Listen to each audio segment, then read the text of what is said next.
This is Callum from the Tuesday Review. This podcast is a part of the live episode that was broadcast on the 15th of October, our PAX special.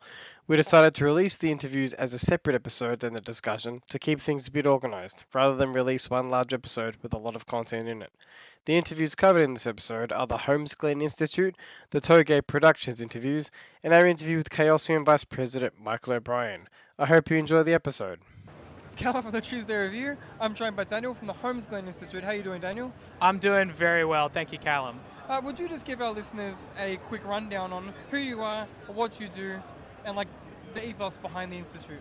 Yeah, sure thing. So, as you said, I'm Daniel. I'm here with Holmesglen. I'm the education manager over our game and web development courses here. So, Holmesglen is a public TAFE that delivers all sorts of stuff from hairdressing to forklift driving to electrician stuff. We're a bit of a niche course, well, not niche for PAX, but we deliver game development from a Cert 3 level all the way up to a diploma level. That's awesome. Yeah. So as you're aware, being an Australian, the Australian games industry, specifically in Victoria as well, is actually huge. Yeah. Have you noticed, were you around before the boom? Or I Yeah. should say pre-Goose Game? Pre-Goose Game, very much pre-Goose Game. I did my training and started doing a bit of indie dev stuff in sort of 2017. So when I was at uni, that was just when the mobile game boom happened. Yep. So we had a big pickup in the industry here around Crossy Road, Fruit Ninja, all that sort of stuff, Half Brick Studio.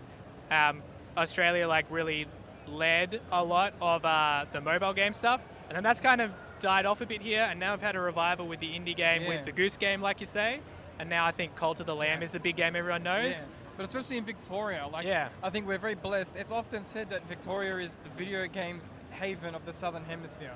Yeah, so you guys absolutely. are kind of operating in the eye of the storm, being one of the educators in the space.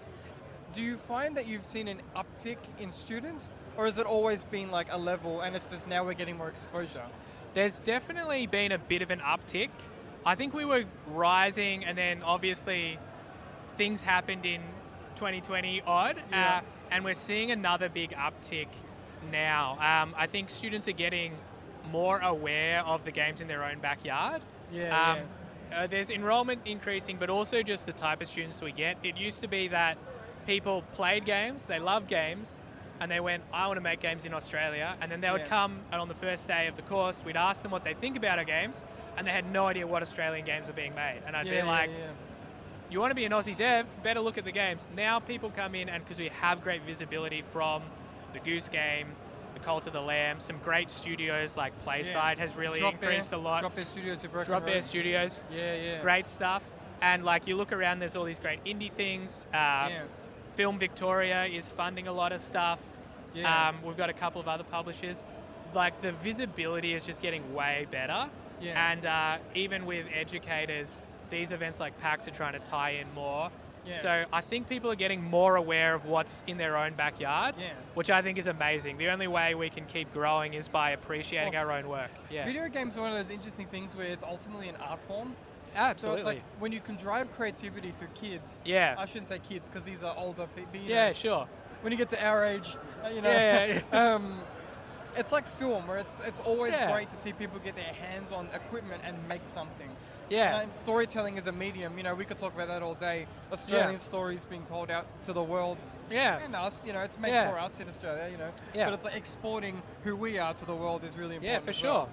I agree. And I think Australia, on that note, is really unique for making odd stories and odd concepts. Our biggest exports have been a game about a silly goose doing stuff, about a religious zealot cult lamb at the moment in our own booth here at Holmesglen. It's that larrikin streak. It's that larrikin streak. In our own booth here, we've got a couple of graduates preparing to release their first commercial game, and it's about being a dung beetle, rolling up machine guns into their ball of dung to survive against waves of killer spiders that are trying to attack it. And I just think that type of crazy, odd concept only really happens coming out of Australia, where we've got this beautiful, diverse group of mini studios where people are happy to be a larrikin, have a weird time, and really bet on themselves doing something unique.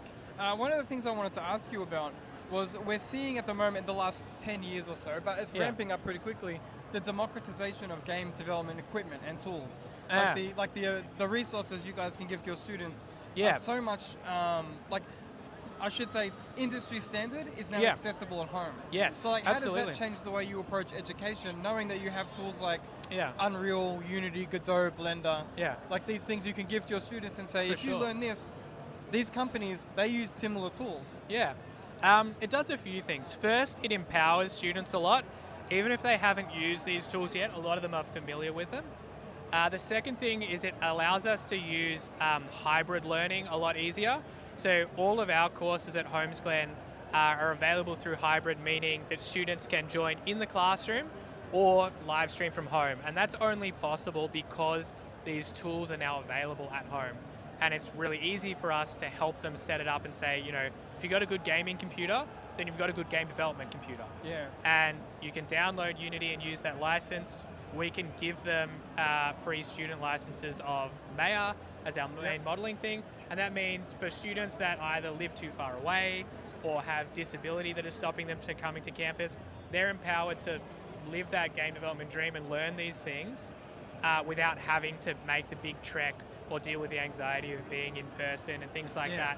So again, it's super empowering. And probably the last thing it does is it allows students to do more work at home and sort of come in with existing knowledge. Because we can give them trials. If someone comes and speaks to us today and goes, I'm not ready to commit to paying for a course, or I'd like to jump straight into the diploma, but I'm worried I don't have the exact resources, we can say, no worries. We'll email you a curated list of some nice tutorials that'll get you started and a way to download the software. Spend this semester tinkering on your own, and then talk with us again next semester and we'll bring you in with better skills. So it just makes it so much easier to get that entry point, and we love that. Yeah. Before you go, I'm going to house you like I do every time we talk to someone. Yeah, sure. Gut feeling, don't think about it, gut feeling. Favorite video game, go. The first thing that came to mind was the Goose Game again. And it's cliche because he already brought it up, but I'll contextualize it better. I got married last year. I'm a big gamer, obviously. Working in the games industry, that's obvious. She's not at all, so it's been a challenge. How do I train my wife to enjoy the thing I love?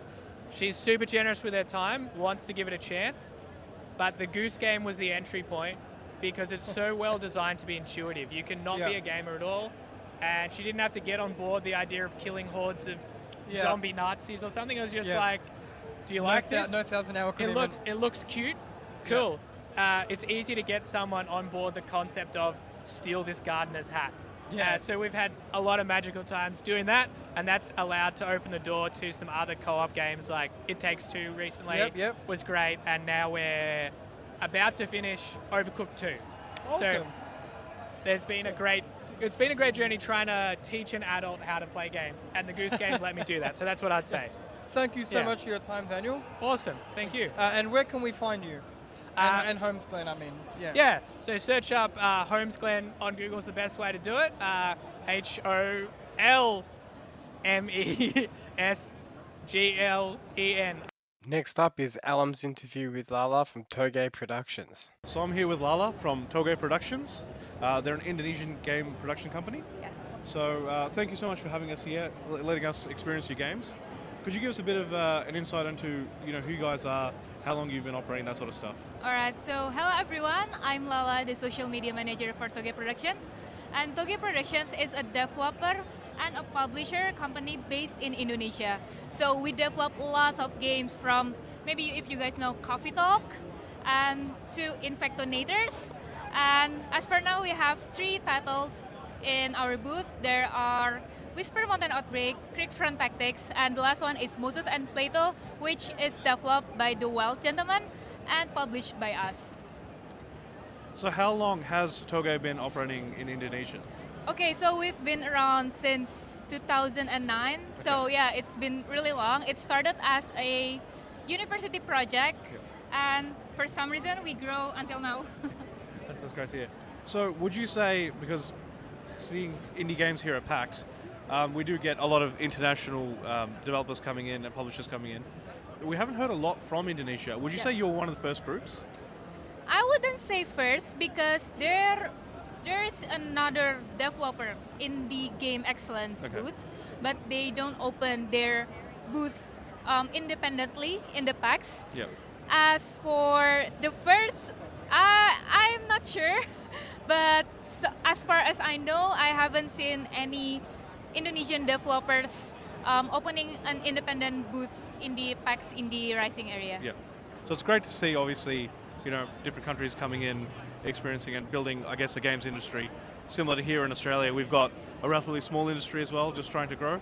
So it's great to see that. Oh, thank you. And we hope to see more in the future as well. Yeah. So specifically, these two titles, we've got developers here, which we'll do the interviews with after this.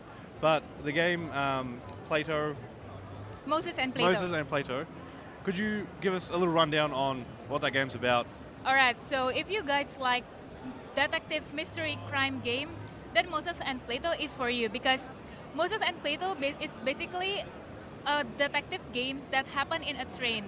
So there will be a murder happening in the train, and you will be the suspect, and you have to solve the crime before the train stops in your destination. So there will be time limit, but you still have to make your important decisions based on how you get to know the character, based on your judgment, but make sure to choose the right path. So one of the things I experienced in the game was you have dialogue options. Yes. So from past experience with some games, you can choose different dialogue options, but you still end up in the same place. Yes. Is there, in this game, would it be considerably different depending on how you choose? All right, so... Obviously, without spoiling anything, we don't I will not spoil anything, don't worry about it. Yeah. But basically, there will be a lot of paths, so we really want to try to achieve the replayability of the game. Yep. So there are several paths, and each decision will kind of determine which path are you taking. So you will maybe end up with a different path or different endings each time. So yeah, it's really important to kind of just explore everything, and then ask the characters, get to know the characters, learn their secrets and stuff, to get to open more paths and endings. Yeah, it's a great idea that a game has the ability to have multiple playthroughs.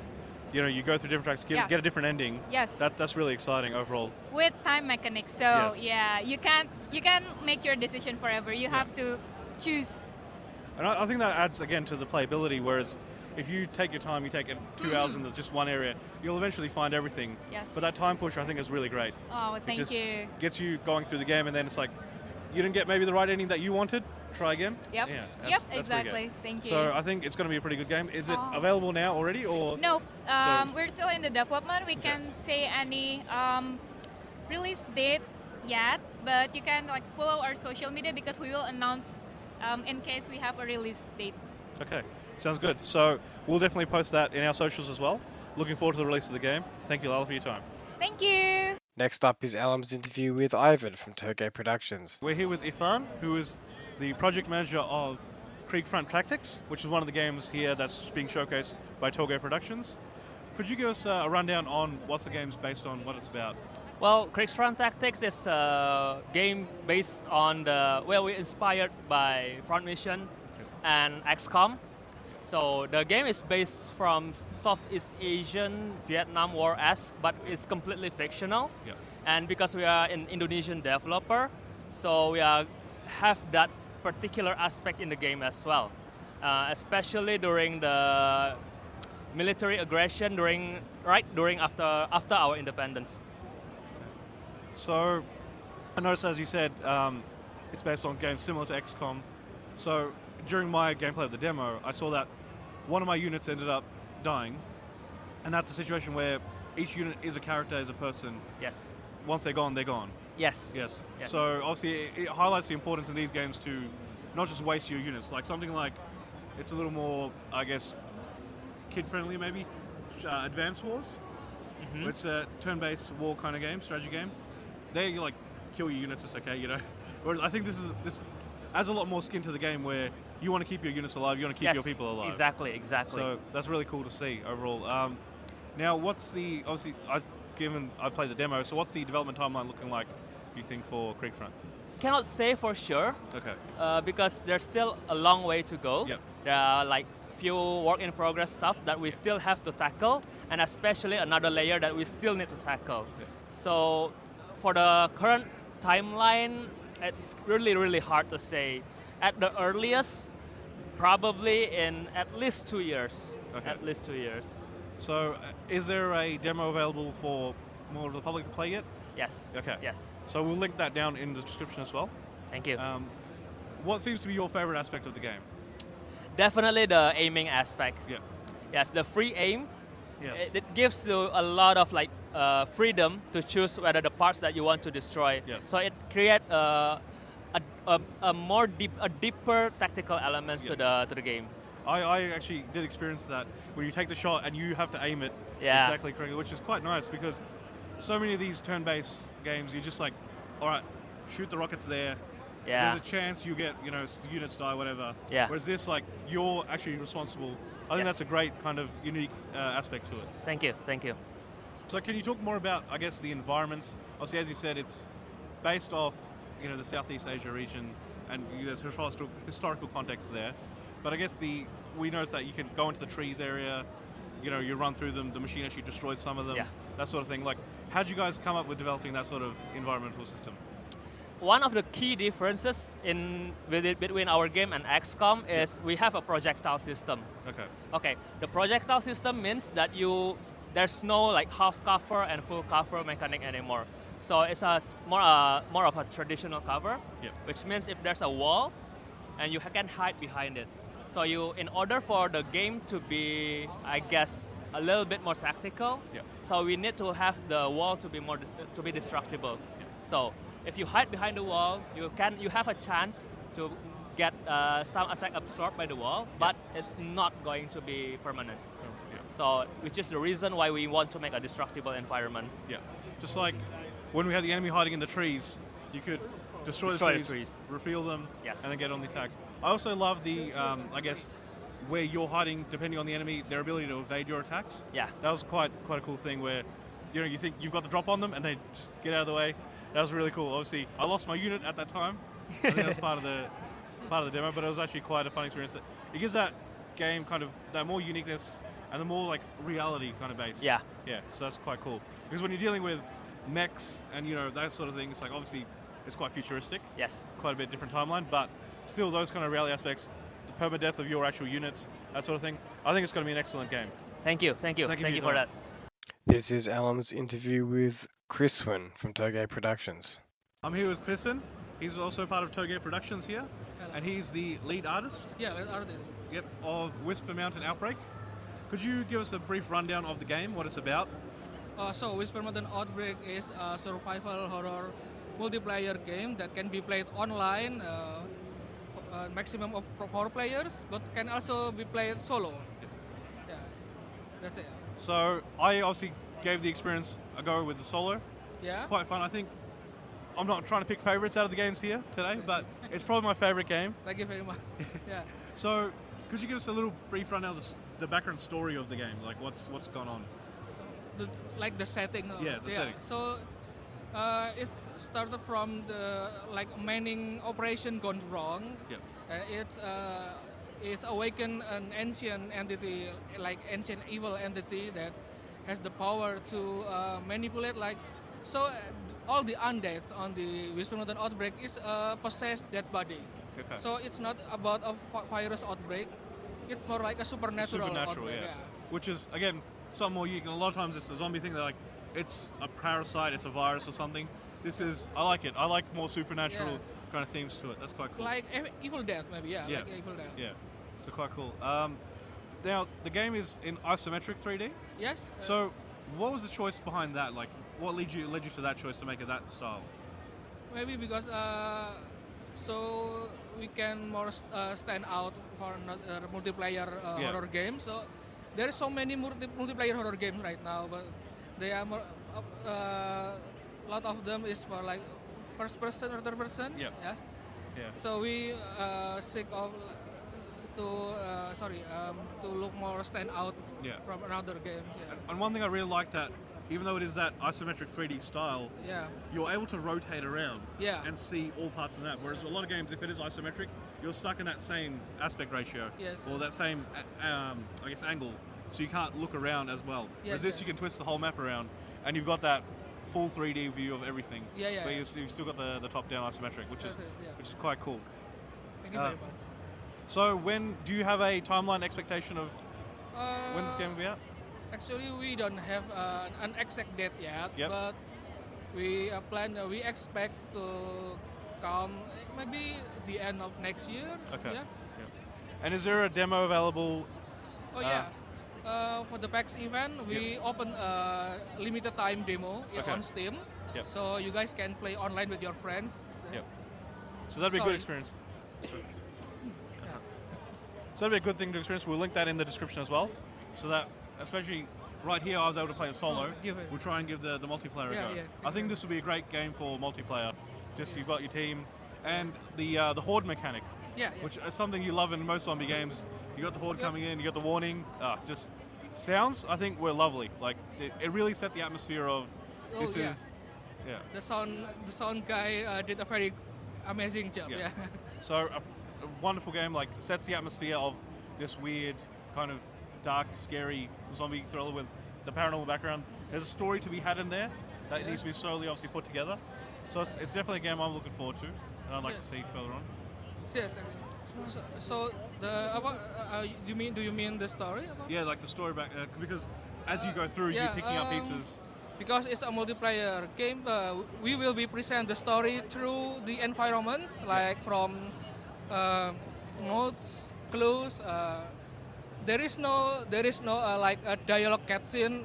We don't have that. So because it's an online multiplayer, or game director, like it's not nice when people play and then suddenly they stop for a cutscene. So it's quite well done.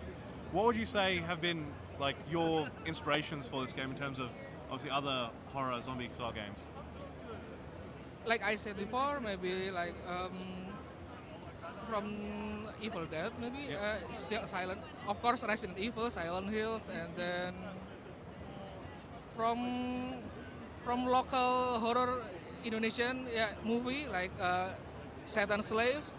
Okay. So because it involved an occultist at the game, just like that.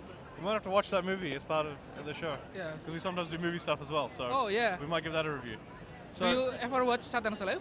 No, so we'll put that on the list. Yes. It's an Indonesian horror game. Yeah, it's nice. It's Spooktober right now. Sorry. We're ready for Halloween, so I think we're going to add that one to the list. Okay, nice. So thank you so much for your time. Again, looking Thank forward you to very seeing much. this game. You're welcome. We'll put all the details in the description below. And lastly, we have my interview with Michael O'Brien, the Vice President of Chaosium. Hi, I'm Callum from the Tuesday Review, and today I'm joined by Michael O'Brien from Chaosium. How are you doing, Michael? I'm very well. How are you, Callum? Excellent.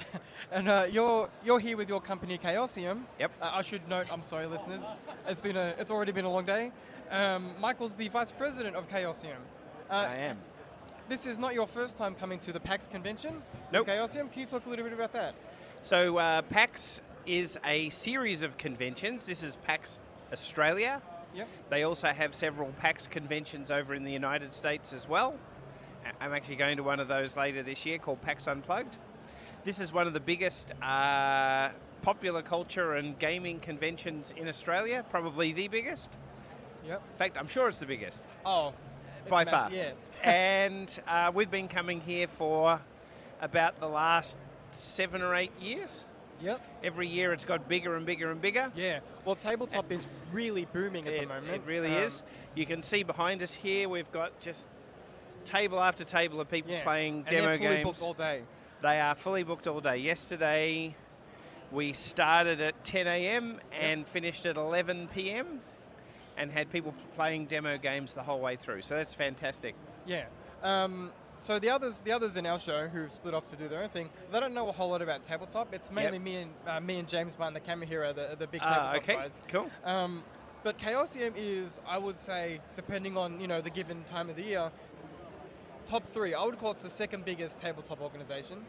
At least in my It's one of estimation. the biggest. The biggest would be Wizards of the Coast, which Yeah, of publishes course. Yeah. Dungeons and Dragons. Yeah. Paizo is also a very big company. Yes. They publish Pathfinder. Pathfinder. And Chaosium would be up there as one of the bigger companies. But I've got to be clear on this. Wizards of the Coast is a much bigger company. They're the Microsoft to like that space. They kind of have a 10-story building with their logo on it. We don't have that. Yeah. The reason I mention this is because the tabletop scene is not just at PAX here, but just internationally, it's having a pop culture moment. Like, I guess like it's in the 70s almost. Or it's like, how does it feel for you guys to be in the epicenter of this movement? Oh, right it's now? a lot of fun. Yeah, so tabletop gaming is very popular, and a big thing that's driven that is something called actual play, where you watch people play games. Yeah. There is a very well-known group called Critical Role, which most people are familiar with, but there are others as well. And what they do is they play the games on stage or on streaming or whatever, and people can get to watch it and see how the games are played and interact with the characters and the settings and things like that. What do you think it is about tabletop gaming that captures our imagination? Whether not just from Critical Role and like actual plays, but also the teams in Stranger Things playing their games, and that's exploded into the real world. Where I'm going to tell you something about Stranger Things. So they might be playing Dungeons and Dragons in that TV show, the characters, but they're actually in a Call of Cthulhu scenario. Okay. Yeah, they totally are. Yeah. But yeah, well, it's a great social activity where you can express your imagination. There are popular settings that you can engage with and learn more about and explore yourself and create yourself. There are just so many different ways that you can express your own creativity inside a tabletop RPG. I think that's what it's all about, is the creativity aspect, because books are seeming to have a bit of a slump at the moment. But tabletop and storytelling is almost as strong as it's ever been. Mm-hmm. You know, whether you look at streaming TV shows, whatever, but specifically tabletop, it's exploding into movies, video games. It's got the online components, like whether it's like Dungeons and Dragons Online, but virtual tabletops. Yep. So it's like, how do you feel like about the revolutionizing of the technology behind our storytelling in tabletop? Well, there was this thing called COVID, which we all kind of still remember. And that led to a very big explosion of people playing online. A lot of people hadn't done that before. Yeah. But then that really, for a lot of people, became the only option to do so because of all the things that were going on. And a lot of people then discovered, hey, that's a lot of fun. And that's a way to keep playing and play with people that aren't necessarily nearby. Yeah. And so that has led to a big explosion of people being able to play with people all around the world. It's been really great. It's really interesting because tabletop gaming, whether it's Magic the Gathering or Call of Cthulhu, I have the Vice President here, everyone. I just want to ask a question. Okay. Yeah. Cthulhu? How do we say it? Well, you know, it's one of these ineffable mysteries. It could be pronounced all sorts of ways. So there's no right or wrong way of saying it. And I'm sorry, Mike. I know that's a bit of a... Is it a GIF or a GIF question? I say Cthulhu. Other people say Cthulhu. There's other different ways of saying it. But you know what? We actually say with our games, there is no right or wrong way to play the games either. Okay? Yeah. We have a set of rules in our game. If you want to change the rules when you're playing it, it's about your group and how you want to play. Exactly. Which is the point I was going to make before I had that brain fart about the pronunciation. Yeah. Is it's so good at connecting people. Yeah. Tabletop gaming, like whether it's like online or in person. We were talking to one of your DMs, gamekeeper, sorry. Yeah. Jack Squarepeg. Okay. And he was saying that there's an initiative to bring tabletop to prisons. Okay. To like help that in a kind of like a therapy sense, help people communicate. Like, do you think tabletop can be used as a really great social tool? Oh, very much so. Yeah. Like, have you done outreach before, or is this something that's kind of new to? Well, no. you. I don't mean like Chaosium itself, but like, have you guys seen this before, or is this something? Oh, new? yeah. And you know, we do a lot of stuff with schools. Yeah. With RPG clubs and things like that. Conventions are just one way that people get together. There are also gaming clubs where people play together, and there's also online versions of that as well. Now, if we could pivot to business. Okay. Sorry, Mike. Yeah. But it's not very often we get to talk to people from the business. All right. In the last couple of years, there's been a lot of drama in the tabletop space. Yep. Because a certain big company made certain changes to their licenses. They did. There was a bit of a blowback, There around was. that. Yep. What are the challenges you guys face as a company when it comes to licensing and licensing agreements? How do you balance the need to protect your own commercial assets, but also encourage creativity from your customers and the community at large? That's a very good question. And what we've done at Chaosium are several things. One is we actually work with our friends at Paizo after the whole Wizards of the Coast open license debacle. Paizo spearheaded creating a new open game license called the Orc license. Yep. And we were actually I think we were the first company to get on board with our friends at Paizo to say, yeah, we're going to release our core game that's kind of like the chassis of all of our role-playing games, basic role-playing under the Orc license, so people can release things royalty-free, Yep. and they don't need any editorial approval from us or anything. That's fantastic. And to further encourage that, we did something called the Basic Role-Playing Design Challenge, where we had $10,000 that we gave to 10 finalists and winners to help develop their games. Wow. And we had 129 entries. It was 195 entries Yep. for that. So it was a really challenging job to pick out 10 Yeah. into our shortlist, and then we picked 3 winners. They got $2,500, and then all the finalists got $500. Yeah. It's a hard line to walk, isn't it? Because it's like you have your property, but then like when you even with us, if we play Dungeons and Dragons or Call of Cthulhu, it's kind of like the death of the author emerges, where it's like, well, it's our game too. We're playing at home. Totally, So it is totally your game. I've always been sympathetic to the idea that if you want to publish something online, sometimes you have to be careful about the legality I of will that. give you an example of that. So, Greg Stafford, the founder of our company, who sadly died a few years ago, when he released a game called RuneQuest, Yep. which is set in the world of Glorantha, he said from the very, very beginning, your Glorantha may vary.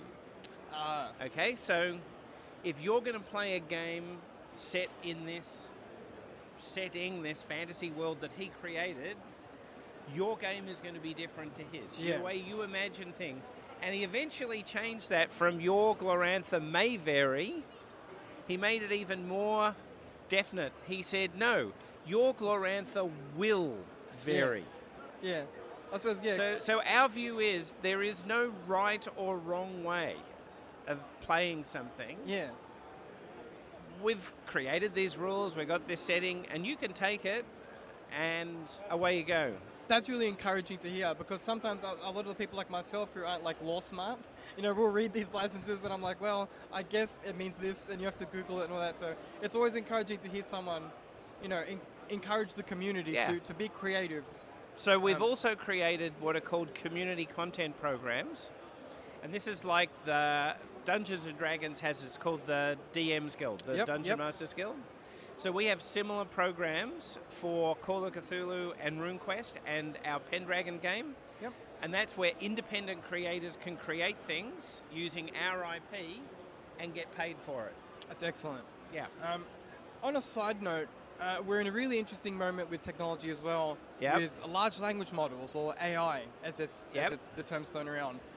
There's been some controversy about creators across all tabletop communities using AI-generated artwork and scenarios, and then people feeling ripped off by that because that doesn't have, pardon my expression, the human spirit behind it. Yep. Like, how do you personally, as a creative yourself and as a representative of Chaosium, how do you guys feel about AI and the potential threats and positives that it might suggest? Very I'm good personally question. against it. I just want to make that clear for Okay. creative work. So, we actually put out a statement from Chaosium very early in the piece about AI art saying we will not publish anything with AI art. Yeah. So anything that we release is going to be human created work. Yeah, that's excellent. And there's two reasons for that. There's the ethical reason, because a lot of these language models have and art models have, scraped the internet and used things without permission. Yep. And that's an issue. And so, if artists need to be fairly compensated if that's how it works, and they should be able to opt in, etc., etc. Yeah. The other is, and this is just purely from a business perspective, at the moment, you cannot copyright an AI piece of art. I didn't think about that. That's a tricky thing, isn't it? So that makes it very difficult to do commercially released products with AI art in it, because you don't own the art. Yeah. So put those two reasons together, and that's why we don't do it. We put that statement out kind of before AI writing became a thing, but we use this. We have the same like a blanket disclaimer thing with that. Yeah. We don't use AI art. You don't use AI writing. I will say though, if you're going to, we can't stop you doing whatever you want to do when you're running your games at home and things like that. We're not going to interfere with that. But in terms of what we publish, the way we do it, we're not using it. That's encouraging, because it's everywhere, and it's also, it feels cheap. Like, I think that the best content we can talk about comes from us. It's the stories that we tell around our table, which kind of leads me to what I was going to ask you about, some more personal questions. Okay. Out of all the games you've played, is there one campaign that just sticks with you to this day? Like that one campaign where you thought, this is magic? Well, there's quite a few. So I've been playing tabletop RPGs for a very long time. Back when I was at secondary school, my friend didn't buy the RuneQuest role-playing game. I don't think it may not have even been available. He bought a RuneQuest supplement for it. In fact, the first ever RuneQuest supplement for the game. Yep. It was called Apple Lane. And we'd been playing D&D. Yeah. This is in, by the way, 1979. Yeah. Okay? That's kind of dating me here. No, that's okay. Anyway, we got this RuneQuest book, and we tried to figure out how to play RuneQuest by reverse engineering the game statistics that were in it and things like that. And we must have really liked it, because now I'm one of the owners of Chaosium. I actually own the RuneQuest RPG. So that's all awesome. began back in 1979 when I was 13. The name of your favorite character? My favorite character would be RuneQuest actually has anthropomorphic ducks in it. Yep. And I had a duck character whose name was Anaximander. Oh, wow. There you go. That's awesome. One of the final questions I had for you was, Call of Cthulhu, I would say, is like one of your main exports. Yep. What is it about Lovecraft's dark and mysterious universe that still engages people to this day, whether it's movie adaptations or just the continuing campaigns and adventures that take place in your game? Well, it's dark and mysterious for a start. That helps. We always say it's the madness. Like when you see something that the brain can't comprehend, there's just something interesting about it. We talk about it all the time. One of the great things is the core setting for Call of Cthulhu is the 1920s in New England. But in actual fact, the game works really well in all sorts of settings and genres. Yeah. So we've released Gaslight, which is set in the 1890s in London. Yeah. And then you can kind of bring in all the Jack the Ripper type stuff and everything. Yeah, that's true, yeah. I never even thought about that. We have Regency Cthulhu, so that's like Bridgerton with extra tentacles. Yeah, that'll be fun. There's an ancient Roman setting, there's a modern setting, there's Down Darker Trails, which is in the Wild West. Yeah. So Call of Cthulhu is a game that can go across all sorts of interesting eras and genres. Yeah, fantastic. I've got two more questions for you. Okay. Thank you, Mike. I'm sorry. That's cool. So you were originally a part of Moon Design Publishing? Oh, you've done your research. I did a little bit, yeah. Yeah. And so they acquired Chaosium, or the two merged. Can you talk about the circumstances behind that acquisition? Yep. So I I have written for role-playing games for a very long time. Yeah. And some of my friends who were involved in that, we did a fanzine in the 1990s. Cool. Called Tales of the Reaching Moon. Yeah. And that was so long ago. That was before the internet and everything, right? Yeah. So I did that with a colleague in the UK, and we'd actually send each other letters. You remember those? Yeah. Put a stamp on it and things like that. Yeah, yeah. Then we got a fax machine. Ooh, that was high tech. One of my colleagues from that then got a license from Greg Stafford to bring out some of old out-of-print books, and he set up a company called Moon Design Publications to do that. Yep. And then eventually go down another 10 years or 15 years, Moon Design Publications, which I then joined with two other colleagues. We bought Chaosium. Yeah.